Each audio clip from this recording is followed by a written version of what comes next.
What's up guys, Houndish here, and today I'm going to be breaking down all of the new forgeable weapons that you can craft in the Lighthouse in the Curse of Osiris expansion, and I'll also be breaking down which prophecy verses correlate to which weapons. So if you have a particular Lost Prophecy quest to do from Brother Vance and you're wondering what the weapon reward is, then you'll find out in this video. A quick thing to note is that there are 10 weapons, each of them has a Lost Prophecy verse to complete, but there are actually 11 nodes on the forge in the Lighthouse, so there is an additional weapon that we can actually unlock, presumably when we've unlocked the other 10. And quick spoiler alert if you don't want to know what the final weapon is, but the final prophecy is called Another Verse, a tale that's different from the rest. The thread unfurls against the clocks, the one the speaker loved the best must have a perfect paradox. So this is indeed a unique weapon verse, and this one actually correlates to the perfect paradox shotgun. This is the Saint 14 themed shotgun, which we can currently see in the database. So it does appear that at some point we will have a special verse that is unlocked,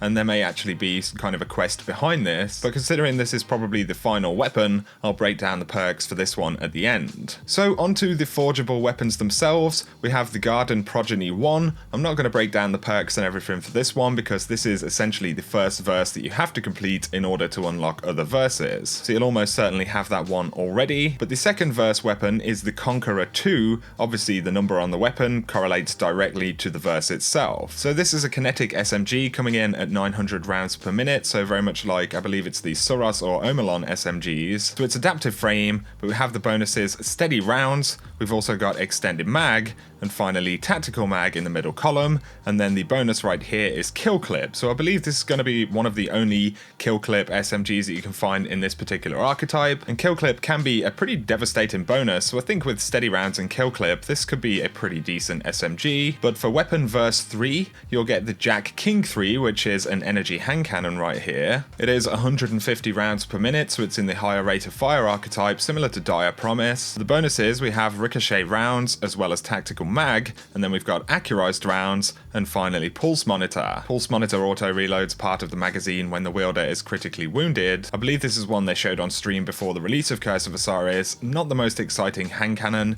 but we'll have to see when we get our hands on it. Verse 4 is for the Machina or Machina Dei 4. I believe that's how you say that, but it is a kinetic pulse rifle at 320 rounds per minute, so that is the high impact frame archetype, the very low rate of fire pulse rifle. We have high caliber rounds though in the middle column, also appended mag, and finally tactical mag, and then the main bonus is Ambitious Assassin, overflows the magazine based on the number of rapid kills before reloading. Again, not the most exciting archetype of pulse rifle, and definitely the bonuses aren't super thrilling on this weapon either. For the bulk of this video I don't want to give too many impressions on the weapons, this is mainly kind of a guide. I do plan on talking about these though in a kind of review of Curse of Osiris soon. For verse 5 though, we have the Traveler's Judgment 5. This is the sidearm from the set. It is an energy weapon and it comes in the adaptive frame archetype. We have armor piercing rounds though, also accurized rounds, and then steady rounds in the middle column, and finally head seeker. Body shots landed with this weapon increase precision damage for a short time. So this sidearm is the same archetype as the Last Hope, which has just received a minor nerf to its rate of fire, but there's definitely some potential there. I mean, it's got pretty high stability. You've got accurized rounds, which bumps up your range, and then steady rounds as well,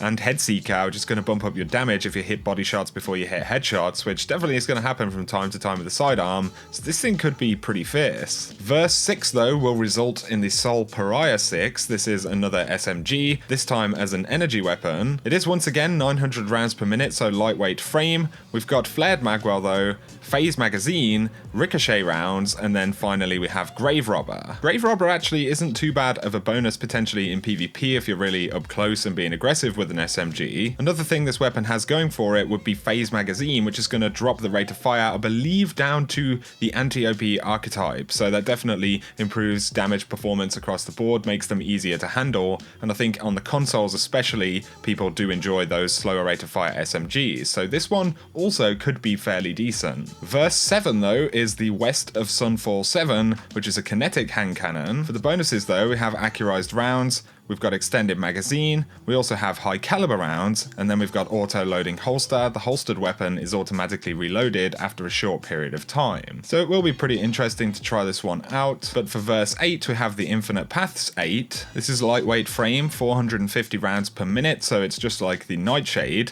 We've got alloy magazine, then accurized rounds, drop mag, as well as dragonfly. It does have corkscrew rifling in the sights, so with a combination of that increasing range and stability, you could also go with accurized rounds for more range as well. And then dragonfly, you know, is still a nice bonus in some situations. It's nowhere near as good as firefly. It certainly is a pretty cool looking weapon, but we'll have to get our hands on it to see just how decent it is. Verse 9 though will result in the Null Calamity 9. This is the auto rifle from the set, 600 rounds per minute, and it is the energy variant, so it's just like the Scavelock, I believe. That is an adaptive frame archetype. We have flared magwell though, we've got tactical mag, and then appended mag, and finally we have Zen Moment. Causing damage with the weapon increases its stability. And Zen Moment for an auto rifle like this that fires fairly quickly actually could be a pretty good bonus. I don't think we've had too many Zen Moment assault rifles, especially in this archetype, so this could be fairly good as well. So for verse 10, we have the final numbered weapon from the set, which is the Future Safe.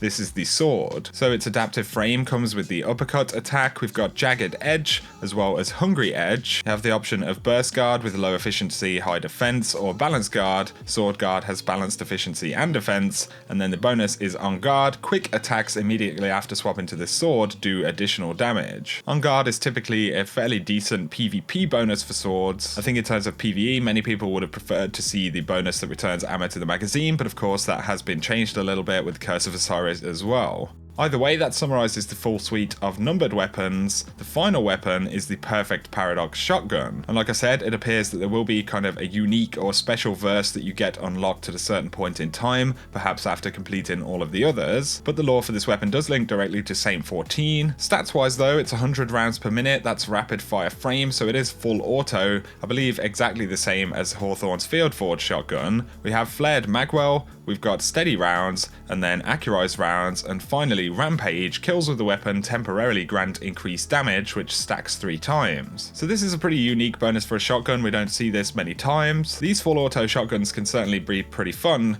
I certainly think it's a really cool looking weapon, and I'm curious to see exactly how we obtain it, you know, what things we'll have to do for that final verse. But that has been a breakdown of all of the weapons you can unlock by forging in the Lighthouse, and exactly which numbers correlate to which verses and all of that kind of stuff. So I hope it has been a useful video, guys. It helped you decide which weapons you want to chase down if you're after specific ones. If you have enjoyed the video, a like is very much appreciated below. Let me know any of your thoughts on these weapons, and like I said, I will summarize some of these and my thoughts in a review for Curse of Osiris. But if you want to save 10% on Control Freak products, including their new braided cables or any of the Destiny Edition thumbsticks, then use code Houndish at checkout and follow the link in the description. You'll save yourself a few bucks. For now though, I appreciate you watching as always, and I hope you have an awesome day.